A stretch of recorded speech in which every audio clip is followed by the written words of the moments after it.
G'day, listeners. Today we're going to be chatting with Metin Pekin. He's the author of a recent book, Breaking Democracy's Chains. We're going to chat about what these things are, how democracy is going off course, how to have true representation outside of, the major political parties. I think old mate Barnaby, again, as usual. We'll talk about replacing the party system. Metin, I'm excited. Thank you. And thank you for having me, Owen. Thank you, Peter. Yeah, it's a pleasure to be here.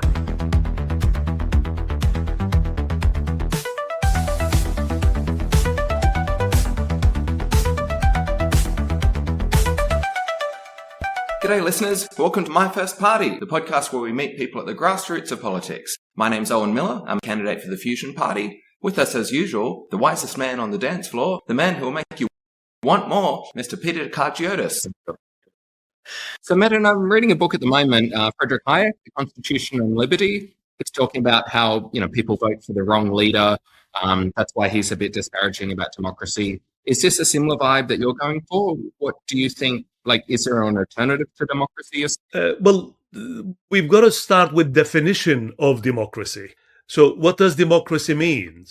At the end of the day, in its simplest form, democracy means power rests with the people. And then those who govern do so on their behalf with their consent, and they're accountable to the people. So at the moment, in even Western democracies, from Australia to United States to United Kingdom, Europe, that is not quite compatible. What we live under is not quite compatible, because just voting for one or two parties, having a curated choice, does not equal democracy, in my view. I heard one of your recent podcasts. You were talking about ranked choice voting. I guess we both agree that that's more democratic. Correct. I guess when I think about Britain, USA, I guess that's where most of your focus is. I guess it's difficult for me to imagine a scenario where we transition into that. I mean, how do you see it playing out? We actually get it to be implemented in US context. Oh yeah, US, UK, wherever. In terms of ranked choice voting. Yeah. Well, I mean, look, you have the ranked choice voting in Australia, and I think it's infinitely more democratic than the first past the post.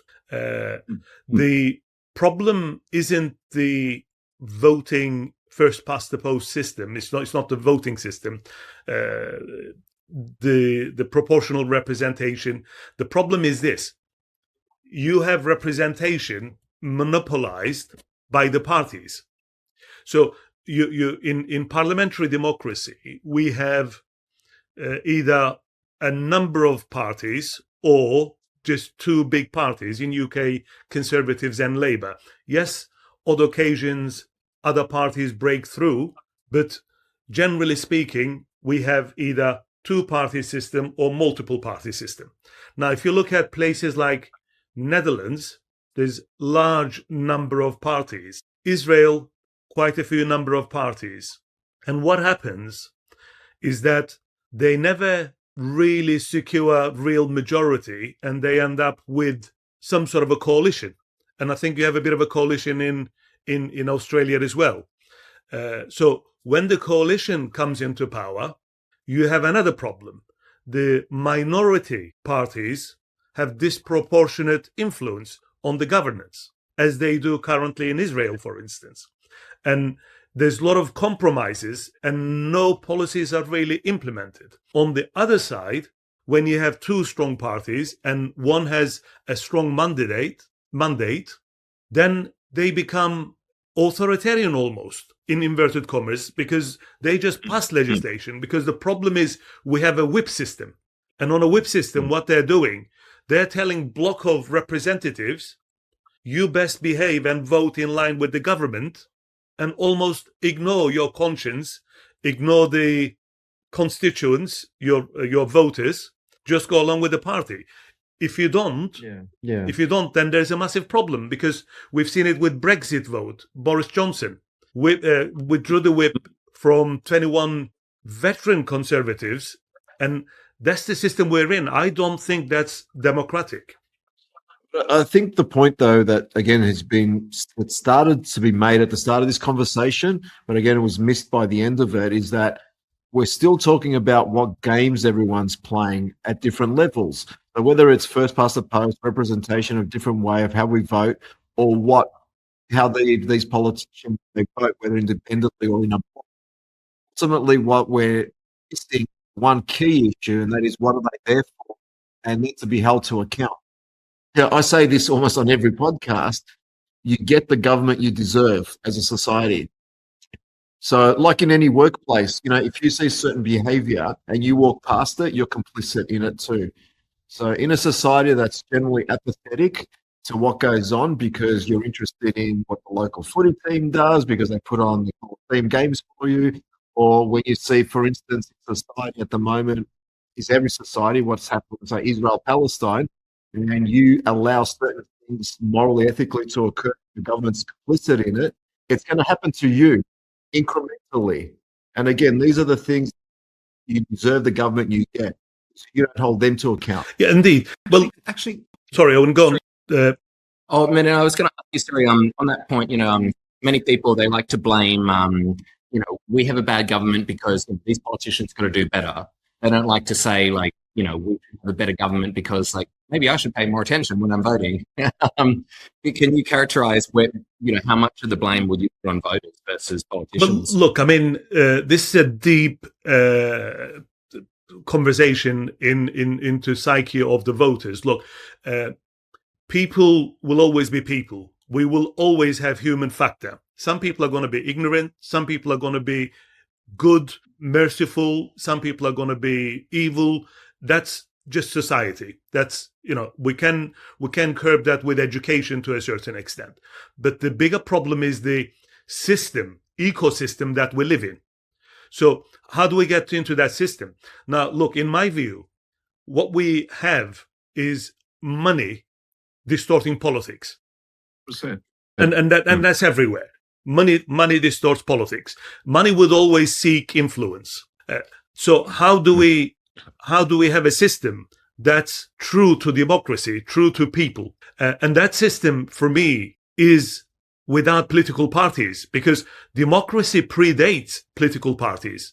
Political parties came around, and look, I have utmost respect for the people like yourselves who try to make a difference and try to give voice to a section of the society. And that's deserves ultimate respect, because it requires a lot of sacrifice, a lot of effort, and so on and so forth. However, we've got to look at the root cause here, the problem here. And the problem, in my view, is this: money always seeks influence in politics.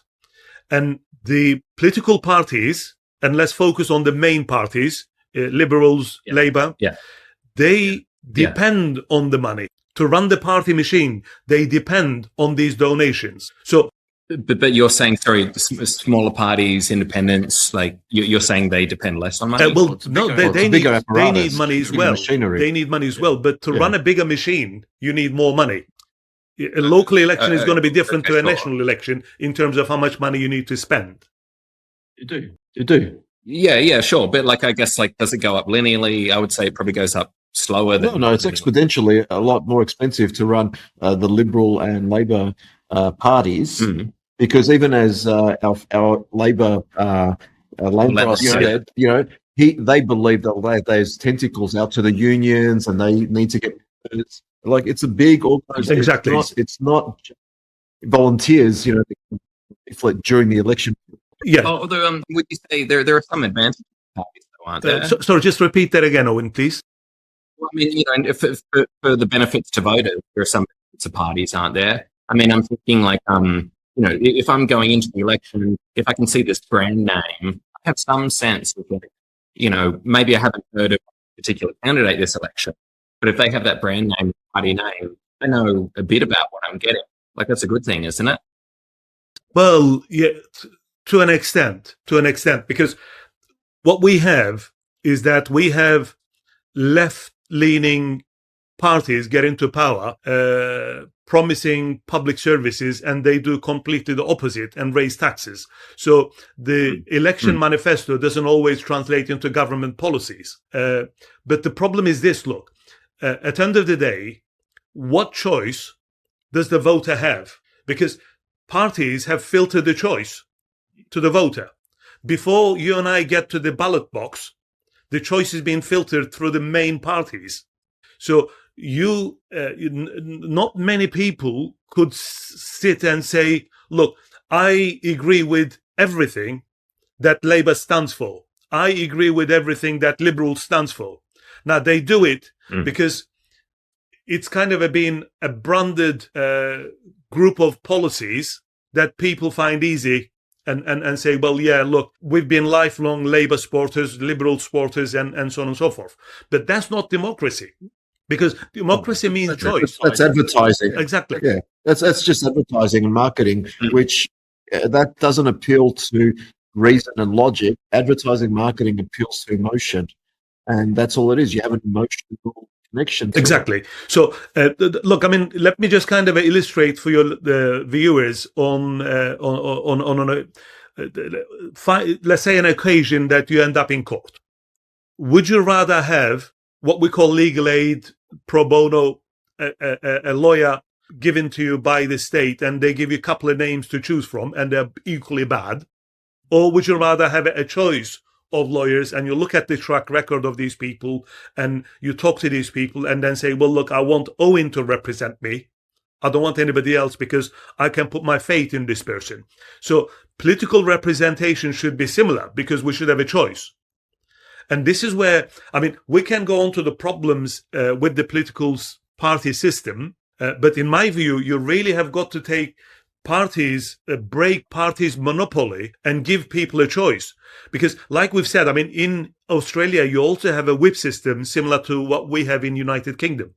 You have got to toe the party line. Yeah. I'd probably extend your analogy maybe a little bit further and say what it is like they've put to us, okay, you're about to appear in court, and I'll put 6 lawyers up and say, look, you've got a choice amongst these 6. 3 of them are just legal aid, and 3 are from high-end court, high legal firms. Who are you going to pick? Which of the 2? Now, which of the 2 sort of cohorts? Now, I'll tell you secretly, the legal aid ones are the best lawyers. The 3 are chosen because nepotism, they're pathetic. But as a brand, you'll just, you know what, I'll go for the brand. As opposed to, we're not even going to give the others a go to see who they are. That's what happens with the system now. They haven't got brand reputation already. Well, and not just that, beyond that, we've got a system now which Labor and the Liberal coalition signed laws making it harder for independents to come into the system, join because of how much they get for donations. They're restricting them even.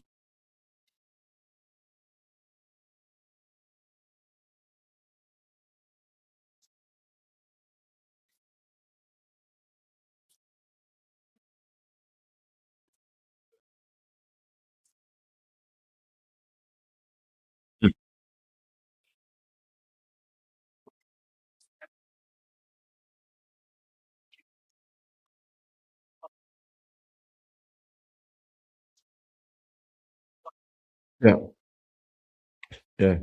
We've got. I was going to say, sorry, we've got a real problem in Australia where a lot of our politicians, almost all of them in high senior portfolios, as soon as they retire, join firms that they had portfolios in. We had like Christopher Payne, who was Minister of Defence, position on boards with defence. We have Scott Morrison, our former great Prime Minister, who's now on, representing Australia at Senate estimate in America, and on behalf of military firms. It's just right. Well, exactly. So we're all agreeing that there's a problem here, and it's not confined to Australia. In Germany, Schröder, whatever it was, Gazprom with Russia. He was the prime. Wasn't it a former Chancellor? German? Was it who joined? Correct. Gazprom? German Chancellor Gerhard. Yeah, exactly. So the revolving door is a massive problem, and we have it with Tony Blair, and we have it with Obama even. So everybody kind of is in bed with these financiers and this revolving door business. When they come out of politics, they've got millions of dollars of contracts and jobs and executive jobs, whatever it is. It's like they've been financially Epsteined. With the Epstein, sorry, I've missed something there, Peter. No, I said they've almost been like financially Epstein. Yes, exactly. Well, this is actually problem. Do you guys have it in the UK as well? So I was thinking our mate Barnaby would come up. So there was did you hear about the scandal a few years back, probably 10 years ago? So Angus Taylor, he's the current leader of the Liberal Party, and then also his mate Barnaby Joyce, who's currently the leader of he's senior in One Nation. He was at the time the leader of the National Party, a very conservative party as well. Former acting prime minister. Yeah, exactly. Yeah. So he so at the time they wanted to do some water buybacks. So in these big river systems, the Murray-Darling, they wanted to put more water into government's hands out of private hands because make sure the river doesn't get too low. So Angus Barnaby Joyce had set up a Cayman Islands company, bought all these water rights, and then the government put the water rights back off them for something like 10 times, 100 times the market price. And this isn't a secret. We're not revealing it today, listeners. This is pretty known for years. Yet, today, the financial acumen of these people is just unbelievable. Yeah, 100%. They still people still vote for them. We had it. The health minister here during the corona, they given coronavirus, the COVID. They've given contracts like a £200 million contract to a new startup. It's unbelievable, and it was like a 10 times more expensive, and it wasn't even useful. They couldn't even use it. So yes, we had our former Liberals leader who was running for prime ministership. He had set up a fake company that basically invested money for to house the detainees, put a shack on it. Yes, wasn't nothing. Unbelievable. It was almost like it was a shack on Kangaroo Island. Yeah. I mean, as the name suggests, the main residents of Kangaroo Island. It's The irony is, people are still voting for these people. So this is it. We need to come back to the reality, and people will always be people. So how do we solve the problem? And this is where I try to address this problem through my book, Breaking Democracy's Chains, because in my view, democracy is captured by this ruling entrenched elite with deep pockets. And I'm not singling out any one particular special interest group or an industry or whatever it is. In different countries, it's different groups. But the core problem is identical. The principle is identical. You've got to, it's much easier to capture concentrated power. And parties concentrate power, and a block of representatives are told how to vote. And if they don't, then they're punished for it. So that is not true representation. And this is where I come in and say, well, hang on a minute, guys. Why don't we have ranked choice voting like you have in Australia, but just start with individual representatives?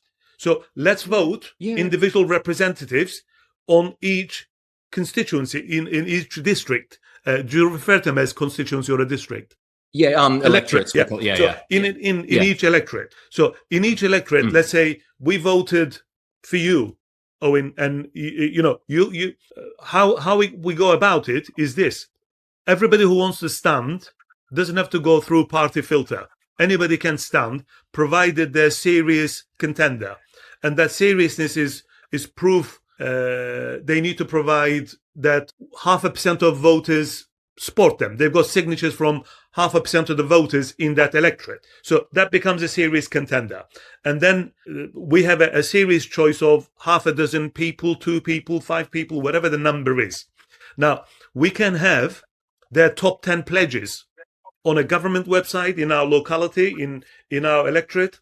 And then we choose who we want to represent us, a bit like the lawyer.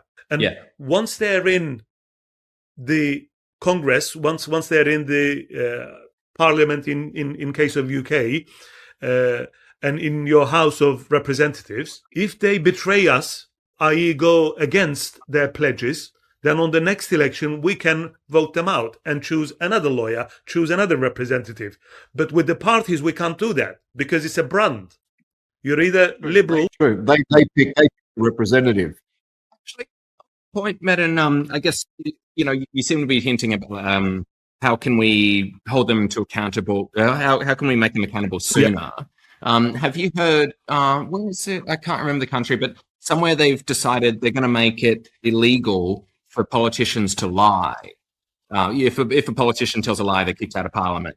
I think, I like the vibe, but I guess already, it's up to the voters. The voters are already meant to kick them out. I guess the only problem comes in where voters have very short memories. What do you think of these laws about lying? Well, look, at the end of the day, I rather change incentives than to punish people. So it's after the event. It's a threat. I mean, it may help to a certain extent, but I've been in business for last 30 years, and I have been fortunate enough to have successful businesses. The one thing I've learned is that just changing people, disciplining people, will not change outcomes. If you want different outcomes, you really need to improve your systems. You need to change incentives. And if you change incentives, then the outcomes will start to change because people will start behaving differently. Yeah, totally. I always say, you get more of the behavior you reward, whether it's your pets, your child, or an employee. You get more of the behavior you reward, and importantly, with that point, I don't think telling people, how to vote. And it sort of reminds me of we had what was it? Andrew from the Omni Party. Was it?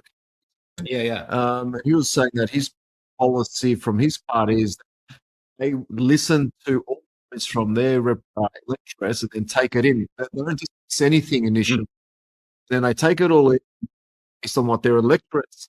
That's who their representatives present. So they don't necessarily have a particular policy of that crosses everything. Representatives, they just take it all, and then they'll make kind of like a unanimous.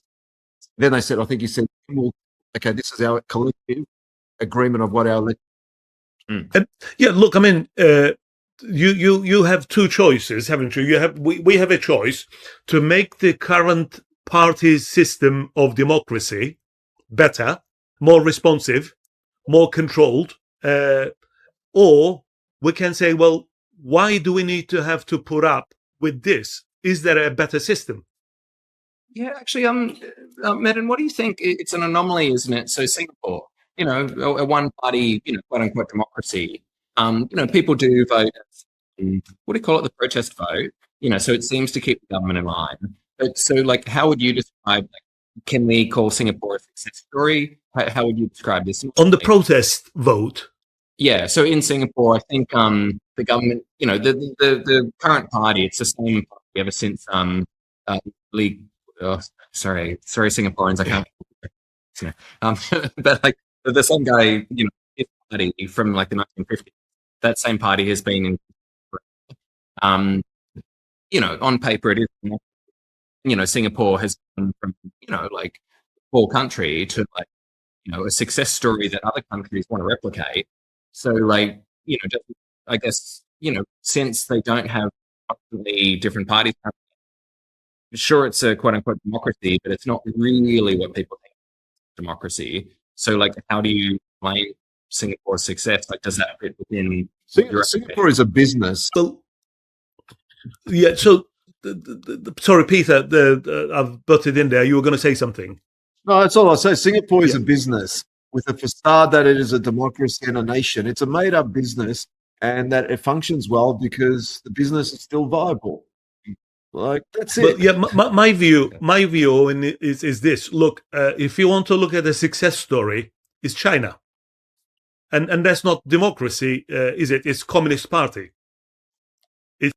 mixed system is socialism and free markets combined in a way. Now they have continuity. They have the same party and continuity. However, that's not democracy.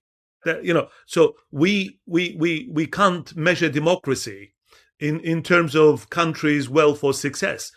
Just because China became the workshop of the world and they got all the industries, cheap labor that attracted, it's capitalism, cheap labor attracted all this industry to go there, from Apple to cars to everything else.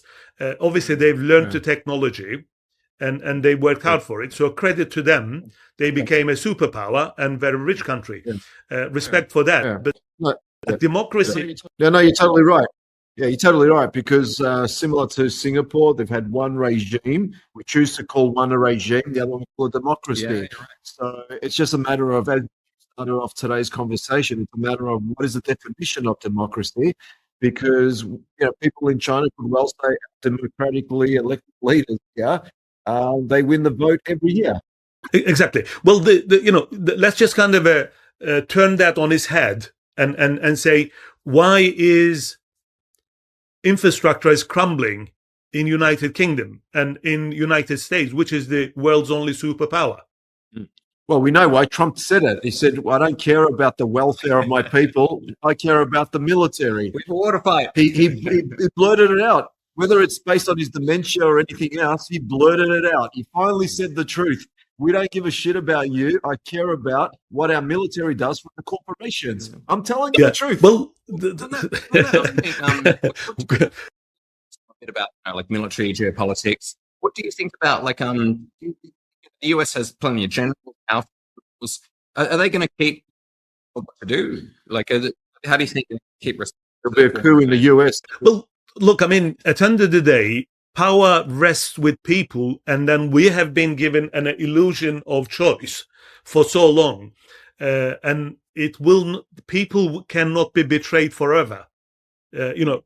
People will have the power. People had the power to bring down communism. They had the power to end kings and sultans and so on and so forth. So eventually, people was it quote unquote the people who brought down communism, though? I guess didn't it fail on itself? Well, look, sometimes Owen brings things down to a very 6 o'clock news soundbite. So continue. Yeah, it's Owen. It's definitely people. Yes, it's definitely people, because there is that famous essay by Václav Havel that says people displayed that sign in the or greengrocer that displayed their sign in Czech Republic, and it said "Workers of the world unite." He didn't believe in it. He did it because everybody, every shop on every street did it. So he did it to get along. And I think the voting is illusion of choice, and we are participating in that ritual. But our vote is very, very powerful. It's the most powerful thing in the world. So we need to decide what we're going to do with our vote. Are we going to endorse the system? Are we going to legitimize the party system? Or are we going to seek a better democracy? Because democracy, at least to most people, but to me, is a precious thing, because it is not dictatorship. It's freedom. Democracy is probably the second most precious thing in life, after life itself, after food and drink. Because without democracy, even that is not guaranteed. Some sort of a dictator comes in, and we've seen what happens with the nations. They basically ruin nations. So my concern for our democracy is that our leaders, like Trump, are acting more like emperors. And we need to... they're the servants of the people. So let's put things right. Elected representatives, whether they're presidents, prime ministers, they're public servants. And that's what they should do, serve the public. That's what I said at the outset. The issue that's going on, obviously, with in Israel, what they've happened with Palestinians over the last 2 years. They've conflated that with saying in the last 2 years, for instance, in Australia, we've had a rise in anti-Semitism. Conflated it with that, and then they've brought in special hate laws sort of provisions here, where, like in the UK, anyone even utters, sort of advancement for the plight of the Palestinians, they could be jailed. Depending on your Facebook post. Yeah, for instance, and that didn't even start here immediately. This, I guess, muzzling and censoring. Like, I worked for the public sector in the federal level for 25 years almost, and I noticed changing probably about maybe 7 odd years ago before COVID, where as a public servant, I could not talk even like anything that was semi-political. So I was beginning to be censored from that level.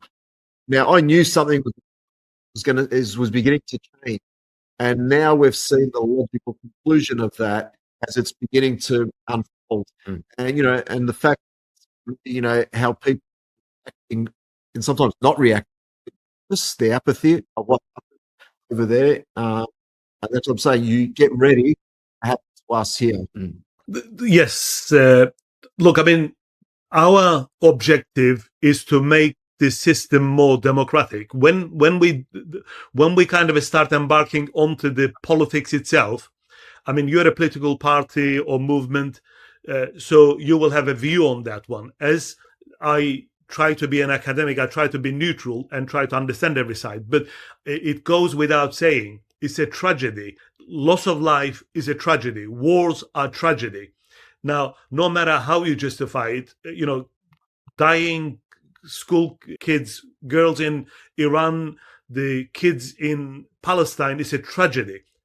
There's no justification for it, regardless of what you name it as. Of course, every people have the right to exist and live their lives in peace. But I much rather keep out of politics, because my objective is to get a message across to people to say we need democracies in every country. In Israel, if we had true democracy through representatives, some of the far right, as class far right people, will not have as much influence. Now, the problem is this, look, once money fuses with the current political system, with the political parties, it's like a tumor. They do not stay within the government. That cancer, that tumor, spreads into the media, and media creates and manufactures consent. It shapes view. Absolutely. So, well, you see, Peter's mentioned previously on the podcast, you see in the Australian media at the moment, talking about how Israel is, they don't like to say invading, do they? They like to say that Israel's doing something in quote unquote southern Lebanon. Oh, this is southern Lebanon. Oh, okay. That's separate to just Lebanon. And it's separate. Like, we should just get used to guys. Yeah, guys, we're on the same page there. And look, an invasion is an invasion. When Russia invades Ukraine, and when US invades Iraq, they're not two different things. There is double standards across the world, which is blatantly obvious everywhere. And Israel seems to have this immunity because of United States. So I want to kind of say this openly, that a lot of Jewish friends and people that I honestly admire and love, and I think they've done a great job. And one of the points that needs to be made here is that a government and people are not the same thing. They're two different things. So government policies one should be able to criticize government policies, and that's not same as criticizing a nation or a people or being anti-Semitic. Yeah, totally. And I guess that was my point, where they're using the conflict over here to then suppress us. I couldn't even, and servants, make any comments about the government. It's not reaching its logical conclusion with this, which then will continue. Because once you give that thin edge wedge in, it just keeps going. So back to the point about democracy, if we can't even hold leaders accountable, then where does it? Exactly.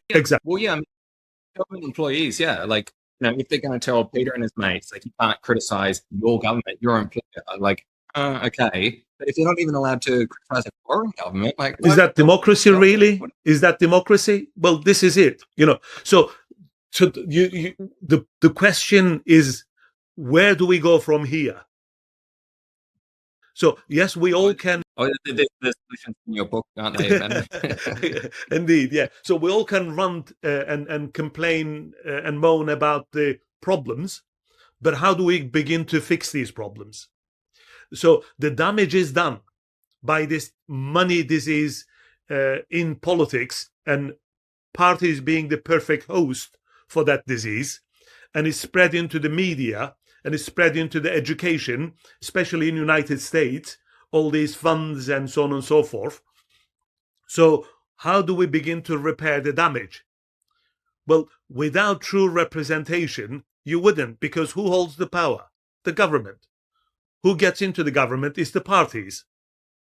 Who controls parties? Entrenched elite. I guess so would you say I could agree with you, for instance, that people should be more inclined to vote for minor parties, for independence? You'd agree that this is probably step, or one of the first? Yes, I would. Yes, I mean, look, for me it even goes further. We through our voting, through that ritual, we are legitimizing the system.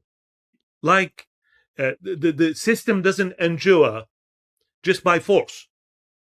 It endures. I guess, like, if you haven't got an option you like, then you should do a protest vote, like an invalid vote. The problem is this, Owen. You protest vote, but you realistically, if you protest Liberals, you're going to get Labour. If you protest Labour, you're going to get Liberal. But both of these parties are answerable to the entrenched elite. Now, elite is not one entity. They deep pockets. Different groups will support different parties, but ultimately, you are voting for lesser of the two evils. Oh, I mean, yeah, like, I guess in the US, I guess we could say a protest vote could be like voting for the Libertarians, the Greens, or maybe just, like an invalid vote. You write on the piece of paper, like, I don't like any of these options. But there's a great book by Liliana Mason, and says parties had fused cultural identities with the political identities and created what she calls mega identities. So in US, people associate with Democrats and the Republicans. So there's a huge divide. And look, in United Kingdom and in Australia, we are a few years behind States, but we follow that same trend. So that's going to come to us as well. It's going to come to you. So the point is this: parties inherently enable capture. Now, even when you go back in history and look at the founding fathers of the America, George Washington had said,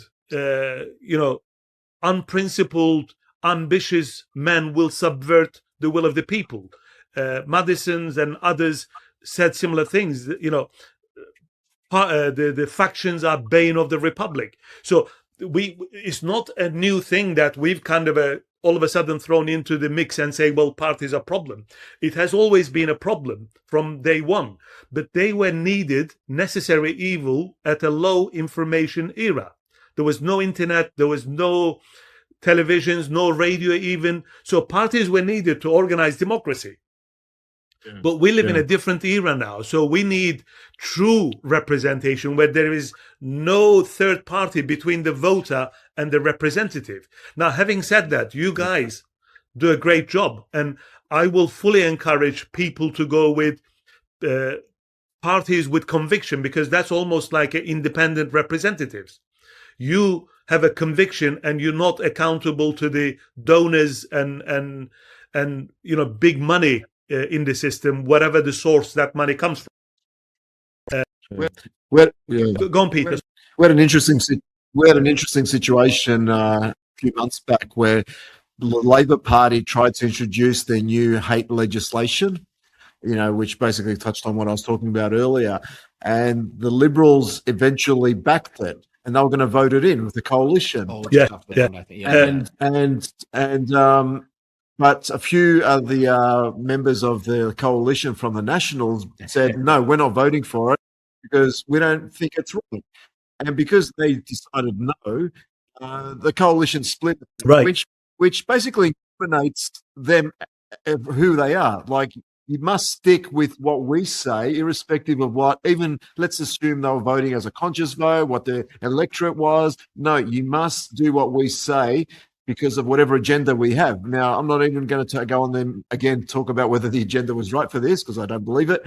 But they just incriminated themselves to say, you must all do what we say. Yeah, exactly. And it's interesting you say that, because look, when it comes to key issues, when it comes to issues that really matter, you couldn't get a cigarette paper between the main parties. Now, if you look at America, so polarized, when it comes to surveillance, they've all done it and expanded it. And look at what they've done to Julian Assange. Yeah. So, actually, it's interesting. Metin, have you heard that point, by the way? I saw this complaint the other day, like China has, spy cameras everywhere, whatever you want. They have the authoritarian seeing art and everything. In the West, we get all the surveillance, but we don't get the upsides. We still have crime. We still get all the bad from it. That we also get, like, he's turning up at your house because you like to post. Yeah. Well, look, I mean, all the upside, all the downside. Yeah. Honestly, on crimes, they I don't want to sidetrack too much, but on the crime side of things, the law couldn't care less. They care more on getting people under control. So it's the people who stand out that needs to be tamed and controlled. So when coming back to the original point, between the two main parties, you couldn't really get. There's hardly any daylight between those two parties. Yeah. When it comes to surveillance, when it comes to austerity, when it comes to backing wars, they do the same thing, and they come together. Well, ultimately, I think you made the point earlier. They basically, in Australia, because we know it, they get the same sponsored dollars from the same sponsors, and effectively, the point made earlier, they work for the ruling elite, Exactly, which includes, and the best, I guess, visual description we had is when Kevin Rudd was about to become leader of Australia and was running for the elections. They had footage of him flying to New York, speak to Rupert Murdoch to get his anointment, and he did. Rupert Murdoch said, "I'm back to you." He came down and he got it, and he won, because without Murdoch's anointment back then, like the Fox News has lost a bit of credibility here in the last election and where they're at now. But back then, if you didn't have Murdoch's blessing, you weren't going ahead, and he got it. He went to get it. He went to kiss the ring. You'd be shocked the sway that media has, the power that media has. It really is a massive. I mean, you see it in other countries, third world countries. Media is controlled. It's narrative. I mean, look, when conflicts start, first thing that suffers is free media, independent media. If you go back in history, during the Soviet era, BBC, CNN, and all those Voice of America was all banned because they said it's propaganda. What happens when Russia invades Ukraine? First casualty, Russia Today, RT television, got banned. Propaganda. Well, no, hang on a minute. Look, we want to hear all sides of the story. We want to, and my heart. Well, I think we're seeing it in. I'm saying we're seeing it in our modern times too. Like you look at countries like Hungary, for instance, and where they've gone political, it's almost a dictatorship there where they're going. The media there is owned by almost these oligarchs. And you look at what's happening in the US. The president intervened, getting off shows that he didn't like. He's threatened who's buying whom, and then you got actually these oligarchs buying these companies now. They're almost modelling the same behaviour in Hungary. So I don't need to use references on why the USSR fell that happened there. It's happening right now. 100%. I couldn't agree more. Yeah. And we saw that with also with TikTok and so forth. They tried to say initially, we're losing. TikTok is bad. China's in control in the first term. That didn't work because no one cared about China. And now they got control of it and they've given it to some Israeli technocrat billionaire. So now it's just a matter of controlling the other medium that exactly. So this is where I say it's the money and the political system we currently live under is like a cancer. It's spread into the media, and media is consolidated because the government passes the laws and basically destroys the free media, and it concentrates it in few hands because media influences the votes and population. The headline. Actually, yeah, I was asking Peter earlier today. I guess previously they've very much like controlling the mainstream media. So Anthony Albanese, our Prime Minister, was lamenting the other day that like people used to get their news from the mainstream media, like these sources of truth that basically we can control. And so I quite like the notion of like more independent media, like our podcast. By the way, listeners, can you please like and subscribe? Yes, get the podcast out easier. But I guess, Metin, wouldn't you say that, like, the fact that so many more people can broadcast, they can spread the truth now, or, not just the truth, but like, different points of view that might, reveal to people. I guess, like, you might listen to a few different independent sources yourself as well. Would you have any recommendations for viewers? Yeah, well, look, I mean, at the end of the day, the problem is this. Internet and social media has opened up the communication massively, and we can reach people. But the problem is this: who owns these social media platforms? Oh, the algorithms, yeah, they influence it, don't they? Yeah. So now they're controlling with ruthless efficiency as to what gets trending and what doesn't get trended. So voices are suppressed, and we had that in the mainstream media. So the journalists who did a wonderful job of being independent journalists have been squeezed out of the media. They basically kicked them out of media, didn't give them jobs, and didn't give them news, and so on and so forth. So more so in US, they even weaponized the judiciary. All these litigations against smaller media companies.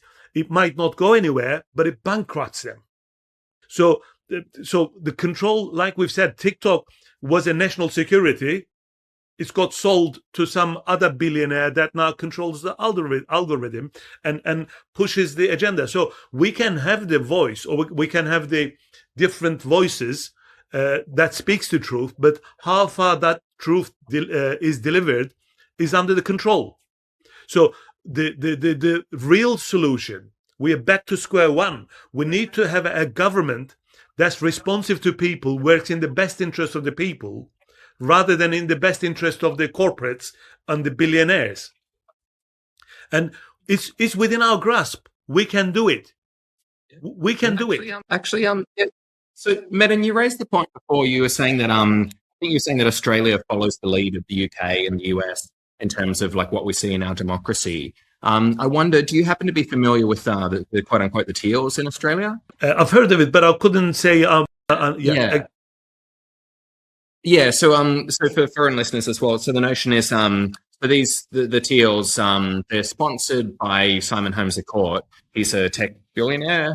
He's very pro climate, and so these people, they also call themselves, the community independents. Basically, you'll see their groups, like Wisps of Yarra or whatever. They say they're going to listen. Similar to Andrew. The Climate 200, I think, is what you're referring to. Yeah. So that's the group that funds them. Yeah. So, but you'll see they don't want to take a stance beforehand. They want to say like, we're going to listen to you and pick what you want, which is like what democracy is supposed to do. But they, to their credit, they still get any volunteers, donations before they even come out with policies. And then when they go to the election, the policies are like just sort of good vibes. There was, my criticism of them is that like I want more policy. I want to decide who to vote for based on policy, not nice promises that we'll listen to you later. But like they are. I don't know. Do you see this like a potential solution then? I mean, because you're saying you're not beholden to become a party. I don't. I don't. I tell you for what reason, and I'm not belittling their efforts. Now, for me, only people can solve this problem, not any billionaire of any orientation. He might have good intentions. Respect that, not a problem. And supporting the independent candidates to get into the parliament, yes, into the legislature, respect, not a problem. The solution, however, has got to be a system that's democratic and that's able to sustain itself and is able to defend itself from this money in politics, from this influence, from this capture, for one of better words. And that is possible because what that movement doesn't provide is a structure. It does not replace the current main parties. In my view, those parties have been hijacked by these entrenched elites. So the system I propose in Breaking Democracy's Chains is a structure that replaces the party system and restores proper democracy. And it's very, very simple. It's not complicated. Yeah, I think we have a problem in Australia where we'll use the term politicians, because I've got another term for them, because they're self, I guess, diagnosed politicians. That's how they call themselves. Let's keep using that term.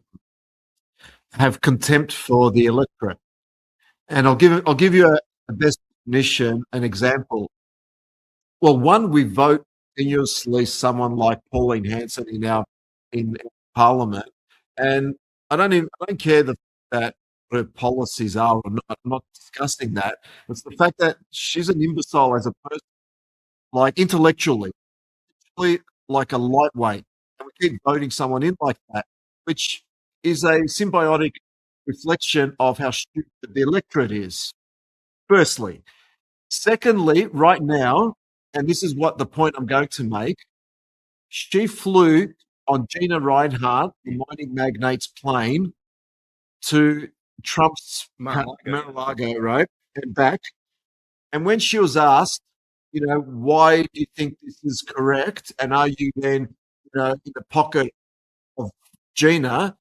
Response was, do you not understand? It was not at any expense of the taxpayer. I saved the taxpayer money. So therefore, one, she's so dumb to even think of that as a rational excuse, but then she has the contempt to actually put that forward and the media to play that without any accountability to say, get the fuck out. Yeah. Now, look, 100% agree with you. Again, it's got to be said. The problem is the system is what elevates these people into those roles, into those positions. So if you want a cure, you've got to really take the tumor out. And in this case, the tumor is the political party system.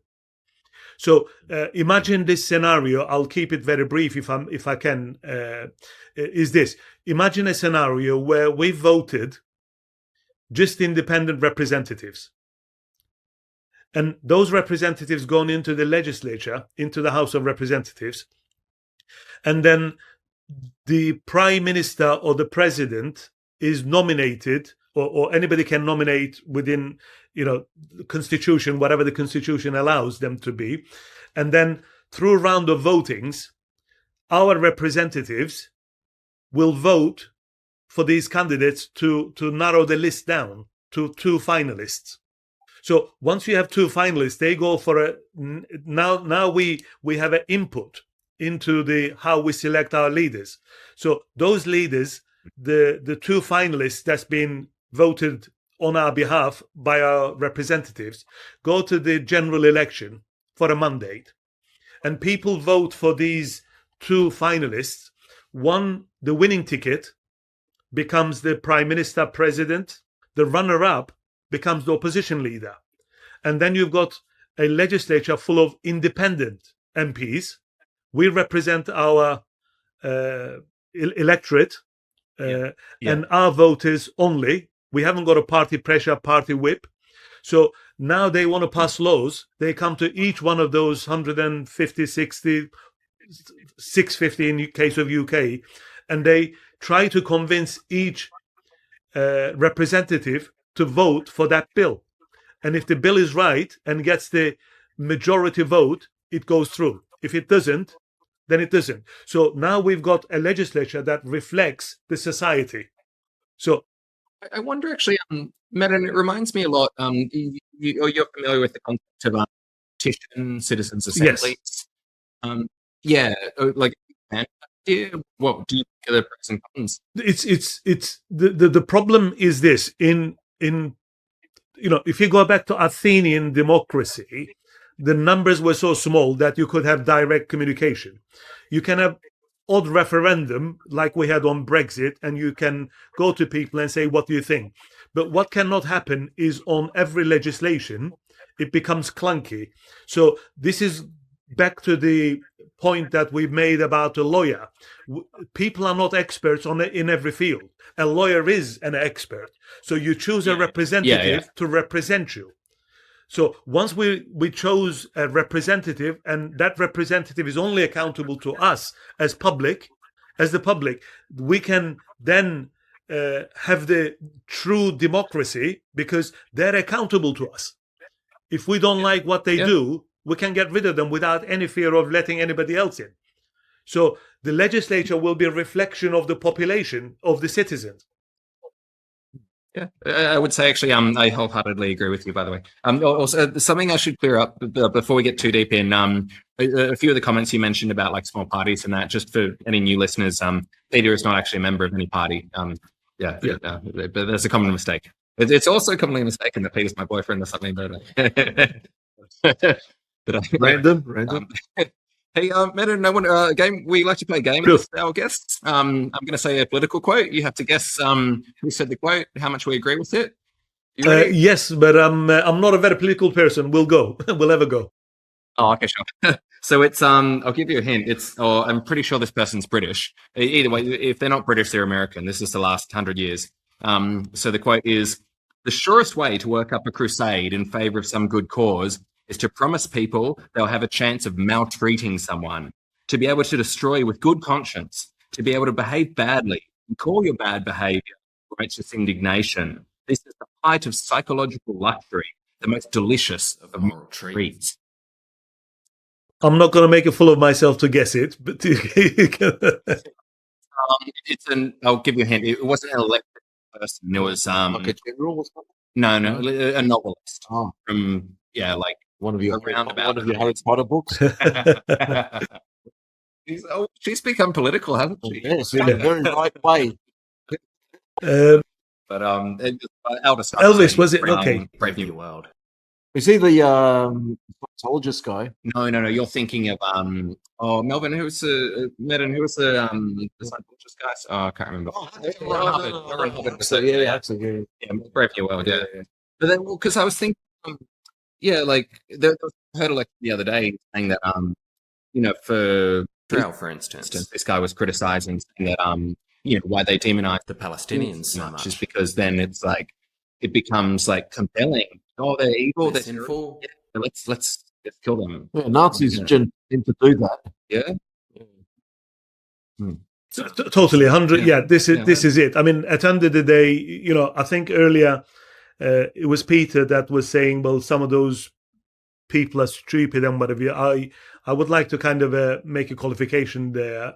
I disagree that people are stupid. I think we are led down the wrong path by the media, by the education. Look, in every society, there's always going to be a small portion of people that's compassionate, no matter what. And there's always going to be a small portion of the population that's going to be evil, no matter what. And then that 80% in between, 80% in between, follow the lead, follow the media, and they get influenced. So I think if we have a truly representative system, we can start unraveling the damage. We can start undoing the damage that the partisan media has done and education system has done, and start investing in the future of the kids and say, look, you need to be a critical thinker, you need to be more compassionate, and you need to lead more example and get more involved. But deliberately, it's Rome's bread and circuses. And people are struggling with their living standards. I mean, just because Trump out of his whatever we want to call it. I don't want to say online anything wrong. Dementia. But yeah, his stupidity is costing everyone economically, but more tragically, American lives, Iranian lives, and what have you. So, democracy is precious. We need leaders to be accountable for a better world, because we don't need wars. We can have, if it was down to people, I think we'll solve our differences. But people are being influenced and being ingrained. Yeah, I get that.